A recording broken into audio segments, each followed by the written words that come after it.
Welcome to Darun Najah University, pesantren-based university in the heart of Indonesian capital city of Jakarta.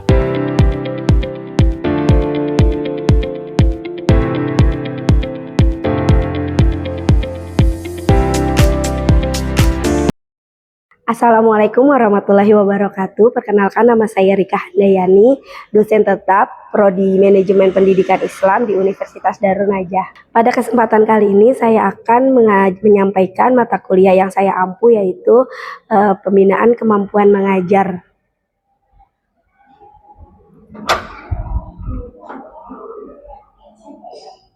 Pada mata kuliah ini ditunjukkan untuk mahasiswa Manajemen Pendidikan Islam di semester 6 dengan kode mata kuliah MPI 634 dengan bobot 2 SKS, diselenggarakan 16 kali pertemuan, 2 diantaranya yaitu adalah ujian tengah semester dan ujian akhir semester. CPL program studi yang dibebankan pada mata kuliah Manajemen Pendidikan Islam yang pertama ada CPL S06, yaitu bekerja sama dan memiliki kepekaan sosial terhadap kepedulian terhadap masyarakat di lingkungan. Kemudian ada CPL S09, menunjukkan sikap bertanggung jawab atas pekerjaan di bidang keahliannya secara mandiri. Kemudian ada CPL S13, menampilkan diri sebagai pribadi yang dewasa, stabil, arif, dan berwibawa. Serta ada CPL P11, menguasai teori dan praktek manajemen pendidikan Islam. Kemudian ada CPL P16, menguasai teori dan praktek kepemimpinan dan sosial dan kewirausahaan. Kemudian ada CPL KU02, mampu menunjukkan kinerja mandiri, bermutu dan terukur. Kemudian ada selanjutnya ada CPL KU05, mampu memelihara pengembangan jaringan dengan membimbing kolega dan sejawat. Kemudian ada CPL KU010, mampu berkolaborasi antar tim, menunjukkan kemampuan kreatif, inovatif, dan berpikir kritis. Selanjutnya ada KU010, mampu berkolaborasi tim, menunjukkan kemampuan kreatif, inovatif, berpikir kritis, dan pemecahan masalah. Selanjutnya ada CPL KK04, yaitu mampu melaksanakan manajerial yang kreatif dan inovatif di sekolah atau madrasah. Kemudian ada CPL KK08, mampu memfasilitasi pengembangan potensi keagamaan peserta didik untuk mengaktualisasi kemampuan keagamaan dalam kehidupan nyata. Yang terakhir ada KK09, yaitu adalah mampu berkomunikasi secara efektif, empatik, dan santun dalam pelaksanaan tugas manajemen pendidikan Islam di sekolah. Selanjutnya saya akan membahas terkait dengan capaian pembelajaran mata kuliah atau kita biasa sebut atau kita biasa singkat, yaitu adalah CPNK. Di sini ada CPNK itu ada 11, yaitu adalah CPNK 1, mahasiswa mampu menunjukkan sikap kolaboratif, empati, dan kepedulian sosial dalam simulasi dan praktek mengajar di lingkungan sekolah. Kemudian ada CPNK 02, mahasiswa mampu bertanggung jawab secara mandiri dalam merencanakan, melaksanakan, dan mengevaluasi kegiatan pembelajaran. Kemudian ada CPNK 03, mahasiswa mampu menampilkan kepribadian stabil, dewasa, dan adaptif. Kemudian ada CPNK 04, mahasiswa mampu menguasai konsep dan teori pedagogik. Kemudian ada CPNK 05, mahasiswa mampu menguasai teori kepemimpinan pembelajaran. Ada CPNK 06, mahasiswa mampu merancang merangkap pembelajaran seperti RPP dan silabus. Kemudian ada CPNK 07, mahasiswa mampu membangun komunikasi kerjasama yang efektif dengan guru dan teman sejawat. Kemudian ada CPNK 08, mahasiswa mampu berkolaborasi dalam tim untuk memecahkan masalah pembelajaran yang ditemui di lapangan secara kreatif dan inovatif. Kemudian ada CMK 09, mahasiswa mampu melaksanakan praktek mengajar dengan menerapkan metode strategi pembelajaran yang kreatif dan inovatif. Ada CPNK 010, mahasiswa mampu memfasilitasi kegiatan pengembangan potensi keagamaan. Baik, selanjutnya adalah deskripsi singkat mata kuliah pembinaan kemampuan mengajar, yaitu adalah mata kuliah ini adalah praktek yang membekali mahasiswa program studi manajemen pendidikan Islam dengan keterampilan dasar keguruan atau micro teaching sebelum mahasiswa terjun ke lapangan dalam program PPL ya. Kemudian mata kuliah ini berfokus pada pengembangan kompetensi pedagogik, kepribadian sosial dan profesional calon pendidik maupun tenaga kependidikan. Nah, pembelajaran dalam mata kuliah ini terintegrasi teori praktek melalui simulasi, pre-teaching, dan refleksi terbimbing. Mahasiswa akan dilatih untuk merancang pembelajaran, mengelola kelas, pengembangan media dan bahan ajar, serta melakukan evaluasi pembelajaran. Selain itu, mahasiswa juga dibekali dengan kemampuan komunikasi efektif, empatik, baik dengan peserta didik, rekan sejawat, maupun masyarakat di sekolah. Mata kuliah ini membahas terkait materi yang pertama, ada konsep dasar kompetensi guru, diantaranya ada pedagogik, terus sosial, kepribadian, dan profesional. Terus kemudian materi yang kedua, di dalamnya kita mempelajari analisis kurikulum dan pengembangan perangkat pembelajaran seperti RPP, silabus, dan LKS. Kemudian selanjutnya ada strategi, model, dan metode pembelajaran. Di dalamnya bisa kita pelajari yaitu ada active learning, CTL, problem based learning, kemudian problem based learning, dan dan project based learning. Selanjutnya ada pengembangan pada bahan ajar. Terus yang kelima, materi yang kelima itu pengembangan media dan sumber belajar berbasis teknologi. Yang keenam adalah praktek micro teaching dan pre-teaching. Dan pertemuan ke-8 itu adalah ujian tengah semester. Pertemuan ke-9-nya itu adalah komunikasi efektif dan dalam pembelajaran. Terus pertemuan ke-10 model pembelajaran kooperatif. Ke-11 manajemen kelas. Ke-12 pengembangan potensi keagamaan peserta didik. Ke-13 evaluasi proses dan hasil belajar. Ke-14 refleksi dan tindak lanjut praktek pembelajaran. Dan yang ke-15 adalah UAS. 3 komponen utama proses pembelajaran ini ada delivery, terus interaction, dan assessment atau kita singkat sebagai DIA.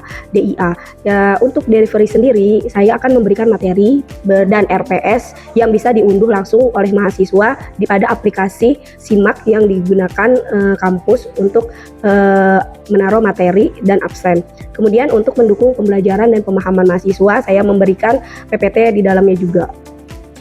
Materi yang disampaikan didukung oleh beberapa media pembelajaran, diantaranya ada video, ada kuis interaktif berupa kuisis, dan Canva sebagai media pendukungnya. Selanjutnya ada interaction.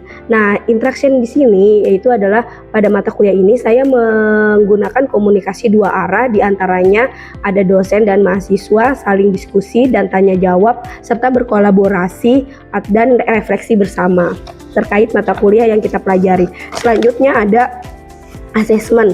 Nah, assessment pada mata kuliah ini, sistem penilaian yang saya lakukan yaitu adalah matkul ini mencakup assessment formatif dan assessment sumatif. Di antaranya assessment formatif yaitu adalah penilaian untuk penilaian proses yang dilakukan melalui kuis. Jadi setelah kita melakukan pembelajaran, saya selalu di akhir mata pelajaran saya memberikan kuis untuk meningkatkan pemahaman mahasiswa. Terus juga ada tugas proyek individu maupun kelompok, serta penilaian sikap dan keterampilan sesuai dengan RPS. Selanjutnya untuk sistem penilaian sumatif yang saya lakukan yaitu adalah ada UTS dan UAS. Model pembelajaran yang digunakan pada mata kuliah ini yaitu adalah project based learning.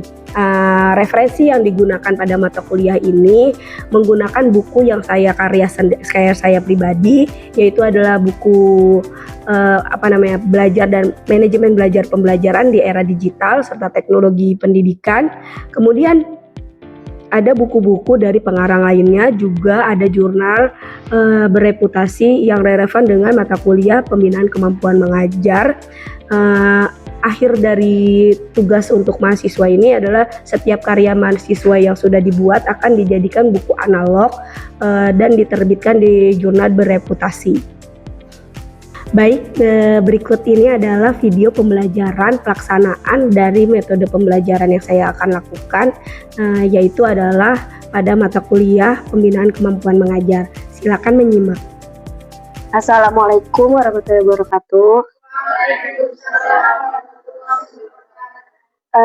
Baik anak-anak semuanya, hari ini kita masuk ke pertemuan ke-6.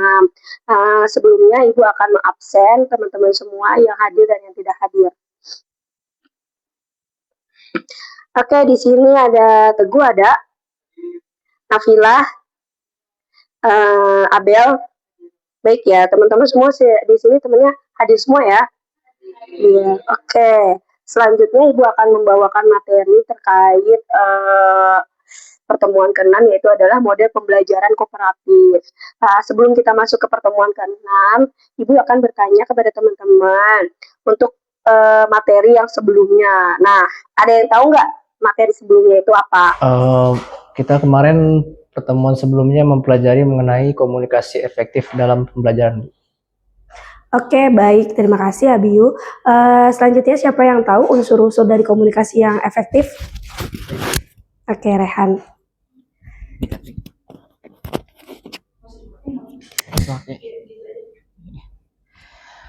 Langsung nih.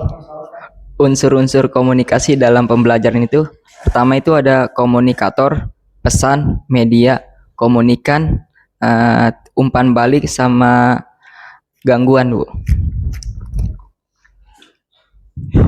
Oke, baik. Terima kasih untuk Raihan. Selanjutnya, apakah ada yang tahu langkah-langkah dari komunikasi yang efektif? Silakan. langkah-langkah komunikasi yang efektif. Yang pertama itu ada kejelasan, ketetapan, empati, keterbukaan, konsisten, mendengarkan aktif, serta umpan balik yang konstruktif. Itu Ibu. Oke, baik. Terima kasih Aisyah dan Abiyu serta Raihan. Oke, kita masuk ke pertemuan ke-6, yaitu adalah model pembelajaran kooperatif. Nah, dalam model pembelajaran kooperatif ini biasanya mencirikan adalah pembelajarannya itu terbagi dari beberapa kelompok ya. Jadi tujuannya yaitu adalah teman-teman mempelajari model pembelajaran kooperatif ini adalah untuk persiapan teman-teman nanti ketika praktek mengajar. Nah, ini ada tujuan pembelajarannya. Yang pertama yaitu adalah menjelaskan pengertian prinsip dan karakteristik dari model pembelajaran kooperatif. Terus yang kedua yaitu adalah membedakan berbagai tipe pembelajaran kooperatif, terdiri dari ada Jigsaw, ada NAHT, ada STAD, dan lain-lainnya. Kemudian ada yang ketiga yaitu adalah memilih tipe kooperatif yang tepat berdasarkan karakteristik siswa. Jadi teman-teman ketika mengajar, teman-teman juga harus membekali atau mempersiapkan model pembelajaran apa yang cocok diterapkan di dalam kelas agar kelas berjalan dengan kondusif sehingga pembelajaran itu bermakna. Selanjutnya yang keempat yaitu adalah merancang skenario pembelajaran seperti RPP, LKS ataupun silabus ya. Ini juga wajib hukumnya untuk guru di kelas. Karena apa? Karena kita sebagai guru, kita yang tahu anak-anak itu nanti sudah sampai mana pemahamannya ketika kita memberikan LKS atau memberikan lembar kerja siswa gitu ya. Kita tahu ketika ada anak yang sudah paham atau belum gitu ya. Selanjutnya ada yang kelima yaitu adalah mempraktekkan micro teaching dengan model kooperatif secara interaktif dan efektif. Yang keenam, mengelola kelas dengan baik saat menerapkan model kooperatif. Yang ketujuh adalah menunjukkan sikap kolaboratif, yaitu adalah saling bekerja sama antara guru dan siswa. Nah, ini adalah tujuan pembelajaran dari model pembelajaran kooperatif. Selanjutnya ada pengertian dari model pembelajaran kooperatif. Nah, model pembelajaran kooperatif ini tujuannya yaitu adalah menekankan kerjasama antar kelompok yang terdiri dari 4 sampai 6 orang siswa gitu ya, dengan struktur kelompok yang bersifat heterogen. Harus diingatkan kalau dalam pembelajaran kooperatif itu kan terdiri dari 4 sampai 6 kelompok yang sifatnya itu siswanya itu memiliki kemampuan yang heterogen. Maksudnya heterogen itu apa?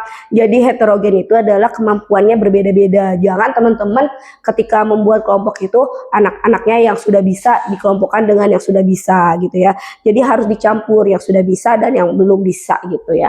Oke, selanjutnya adalah para ahli mendefinisikan bahwa pembelajaran kooperatif sebagai berikut, yaitu ada di antaranya ada 3 yang saya cantumkan di sini, yaitu adalah Robert S. Lavin yang mendefinisikan bahwa pembelajaran di mana siswa bekerja dalam kelompok kecil untuk saling membantu dalam mempelajari bahan ajar. Terus ada Davidson dan Kroll mendefinisikan bahwa kegiatan-kegiatan belajar dalam kelompok kecil yang saling berbagi ide dan bekerja secara kolaboratif untuk memecahkan masalah. Ya, artinya ketika guru memberikan soal, nah teman-teman siswa itu diharapkan saling berdiskusi gitu ya untuk mencari jawaban dari permasalahan yang dihadapi.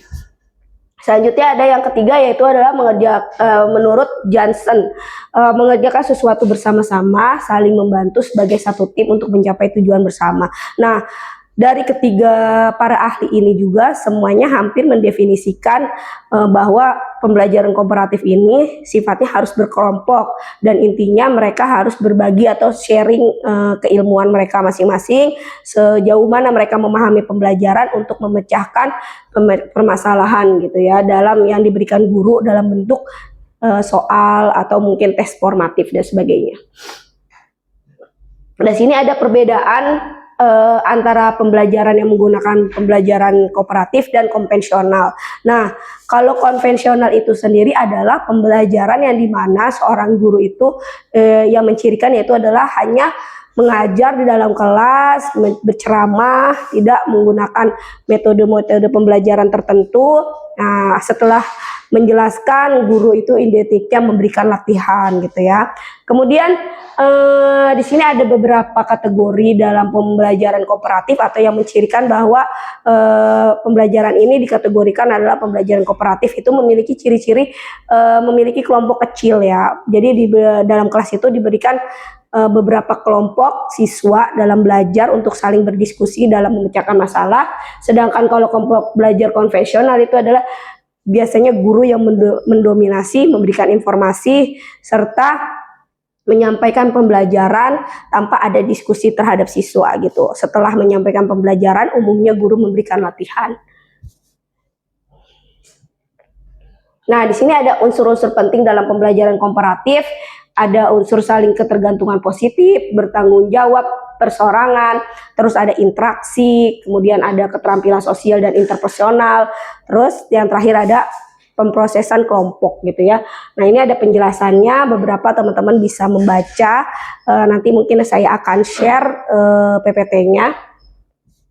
Selanjutnya ada langkah-langkah umum model pembelajaran komparatif. Yang pertama, tahapan pertama yaitu adalah menyampaikan dan memberikan motivasi kepada siswa. Jadi menyampaikan tujuan pembelajaran kita di dalam kelas itu seperti apa. Setelah itu setelah itu guru memberikan motivasi belajar agar siswa semangat gitu ya.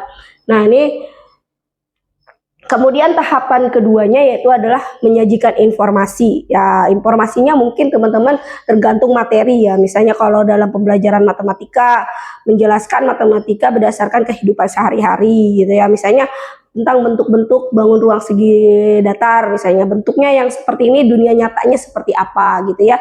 Itu akan memudahkan siswa dalam belajar. Artinya, oh, kita mempelajari bangun ruang segi datar itu realnya itu seperti ini. Nah, contoh seperti itu ya. Terus kemudian ada tahap yang ketiga yaitu adalah mengorganisasikan siswa ke dalam kelompok-kelompok belajar. Nah, tujuannya agar setiap siswa itu merasa bertanggung jawab atas tugas yang akan dikerjakan. Jadi setiap siswa itu wajib banget paham apa yang diberikan materi oleh guru gitu ya. Terus yang keempat, membimbing kelompok bekerja dan belajar. Terus yang kelima ada evaluasi, kita memberikan evaluasi seperti apa. Kemudian ada tahapan 6, memberikan penghargaan gitu. Jadi ada apresiasi ketika kelompok-kelompok tersebut itu memberikan jawaban yang terbaik gitu ya. Oke, selanjutnya, nah di sini kan teman-teman sudah ada ya, yang beberapa yang saya berikan tugas yang sebelumnya itu terkait metode pembelajaran kooperatif. Nah, sebelumnya juga kan membahas tentang terkait komunikasi efektif ya dalam pembelajaran. Nah, teman-teman boleh mempresentasikan tugas yang ada yang teman-teman sudah buat terkait model pembelajaran kooperatif. Ada beberapa kelompok yang sudah mempraktekkan kan ya dalam jenis-jenis dari model pembelajaran kooperatif. Silakan boleh ditampilkan. Di sini ada video dari kelompok saya yang sedang menjelaskan mengenai metode pembelajaran TPS atau Think Pair Share, yang artinya itu berpikir, berpasangan, dan juga berbagi. Nah, TPS ini merupakan strategi pembelajaran kooperatif yang dirancang untuk mendorong siswa berpikir secara mandiri, bekerja sama dengan orang lain, dan juga berpartisipasi aktif di dalam kelas.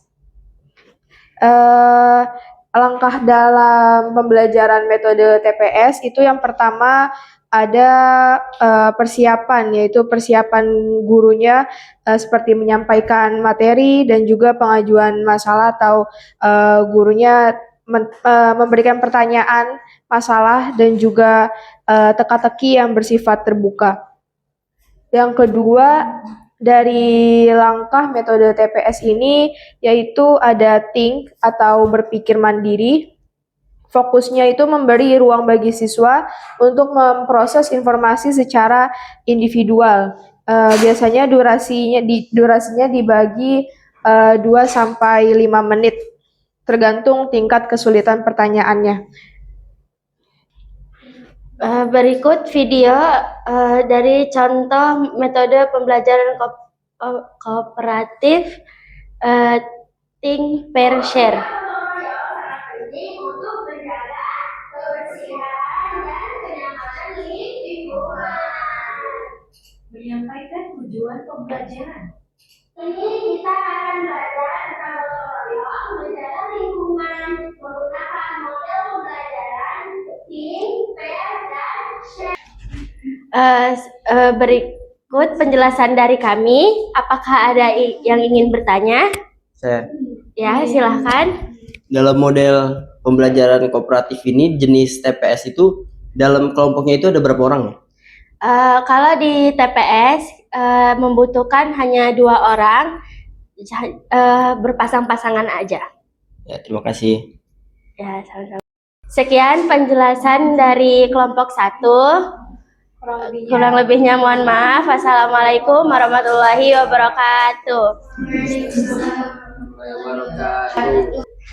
Bismillahirrahmanirrahim. Assalamualaikum warahmatullahi wabarakatuh. Waalaikumsalam warahmatullahi wabarakatuh. Di sini kami dari kelompok 2 ingin menjelaskan mengenai metode pembelajaran Jigsaw.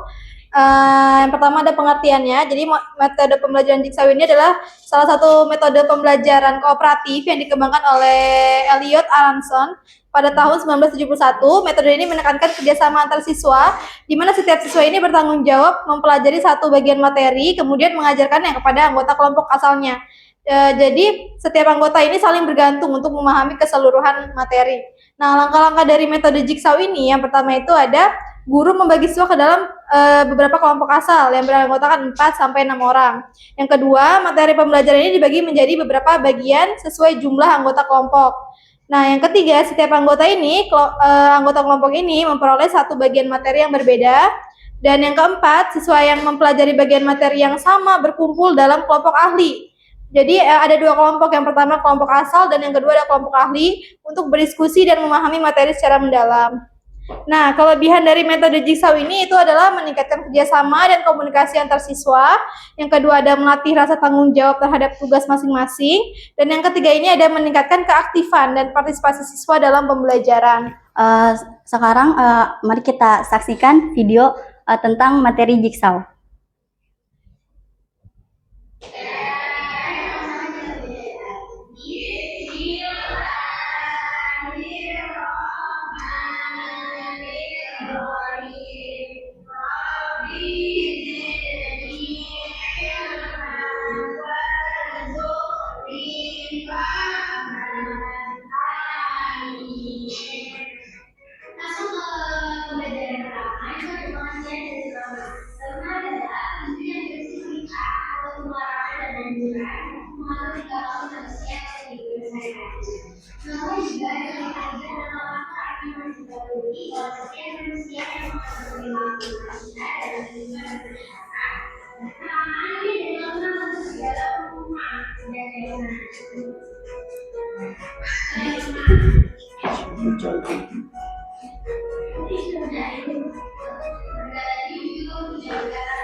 Dan bisa juga bagaimana setiap nasihat dan doa yang pertama itu ada tertulis, terus yang kedua menghormati guru, yang ketiga belajar dengan sungguh-sungguh, dan yang keempat bersikap jujur saat ulama. Yang ketiga juga kita bermasyarakat, yang pertama menjaga kebersihan lingkungan, menghormati Allah dan tidak disertai yang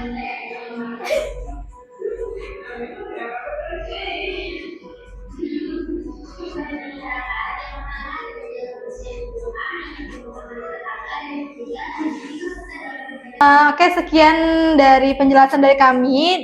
Mungkin sampai sini apakah ada yang ingin bertanya? Oke. Kan di metode Jigsaw ini ada 2 kelompok, ada 2 kelompok ahli sama kelompok asal. Boleh dijelaskan masing-masing maksudnya gimana? Oke, maksudnya dari kelompok asal dan kelompok ahli ini, yang pertama itu kelompok asal itu adalah kelompok yang dibuat oleh gurunya. Jadi siapa aja yang dalam satu kelompok itu bersifat heterogen pasti siswa-siswanya. Nah, yang kedua ada kelompok ahli, karena kan satu orang itu dikasih berbeda topik. Nah, jadi kelompok ahli ini adalah kelompok gabungan dari siswa yang memiliki topik sama, gitu. Ya, seperti itu. Baik, sekian dari penjelasan dari kelompok kami. Kurang lebihnya mohon maaf. Wassalamualaikum warahmatullahi wabarakatuh. Waalaikumsalam. Oke, baik. Terima kasih yang sudah presentasi. Boleh kita kasih tepuk tangan buat yang sudah berpresentasi. Oke, baik. Selanjutnya Ibu akan memberikan penjelasan terkait model pembelajaran kooperatif ini antara kelebihan dan kekurangannya. Jadi memang pembelajaran itu kita juga harus mendiagnosa ketika di dalam kelas itu kira-kira anak-anak itu cocok yang pembelajaran yang seperti apa gitu ya. Jadi teman-teman juga harus melihat situasi di dalam kelas, kondisi dan sebagainya. Nah, di sini ada kelebihan dan kekurangan dari pembelajaran kooperatif. Yang pertama ada kelebihannya itu adalah meningkatkan kepercayaan diri siswa, terus ada menumbuhkan keinginan menggunakan pengetahuan dan keahlian, terus ada memperbaiki hubungan antar kelompok, melatih siswa aktif, kemudian mendorong tumbuhnya tenggang rasa dan menghargai pendapat orang lain. Selanjutnya ada melatih kepemimpinan siswa, dan yang terakhir ada memperluas wawasan siswa melalui pertukaran informasi. Jadi kelebihannya itu membuat kepercayaan diri siswa itu tampil dengan pede ya. Jadi kalau seandainya pembelajaran komparatif itu membuat kelompok, nanti setelah diberikan kelompoknya itu nanti didiskusikan, setelah itu juga bisa direpresentasikan. Nah, selanjutnya ada kekurangannya.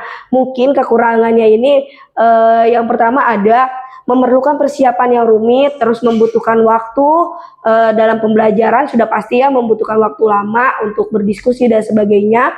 Terus ada jika terjadi persaingan negatif, usahakan kelompok tidak berjalan semestinya. Terus lanjut ada siswa malas mungkin menyerahkan pekerjaan pada teman yang pintar. Terus selanjutnya ada penilaian individu sulit karena tersembunyi di balik kelompok. Jadi memang kalau ketika kekurangannya itu kita tidak tahu ya mana yang maksimal dalam bekerja dalam kelompok, mana yang hanya untuk mengikuti aja gitu alurnya ya. Terus terakhir ada guru cenderung kesulitan untuk pengelolaan kelas. Nah, pengelolaan kelas artinya terkadang bukannya malah kondusif, malah rame, tapi balik lagi ke gurunya. Harusnya gurunya sudah mempersiapkan agar anak-anak itu kondusif itu seperti apa ditempatkannya. Oke, yang terakhir ada rangkuman dari pembelajaran. Nah, ini ada rangkumannya bisa dibaca. Kemudian Ibu mengambil referensi dari beberapa buku yang sudah Ibu tulis. Kemudian juga ada beberapa penulis-penulis buku lainnya serta jurnal-jurnal yang terkait dengan metode terkait dengan pembinaan kemampuan mengajar. Nah, teman-teman juga boleh mensalin untuk tes formatif hari ini, menyalin link dari yang ada di depan layar ini sudah Ibu share ke dalam grup WA di kelas kita. Oke, baik, silakan dikerjakan. Baik, kita mulai kuisnya. Silakan boleh teman-teman ngisi.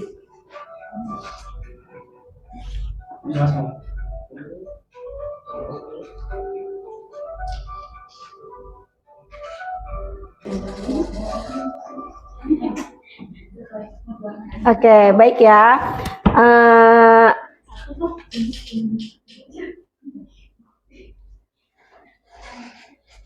Oke ya. Nah, ini hasil jawabannya. Kemudian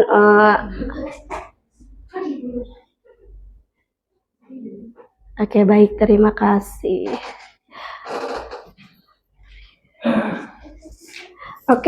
Oke, baik, terima kasih teman-teman untuk hari ini. Materi selanjutnya di pertemuan ke-7, jangan lupa untuk teman-teman nanti baca modul yang saya sudah kirim di Google Drive di link grup ya. Oke, saya akhiri dengan hamdalah. Baik, terima kasih buat teman-teman yang sudah hadir. Wabillahi taufik wa hidayah. Wassalamualaikum warahmatullahi wabarakatuh.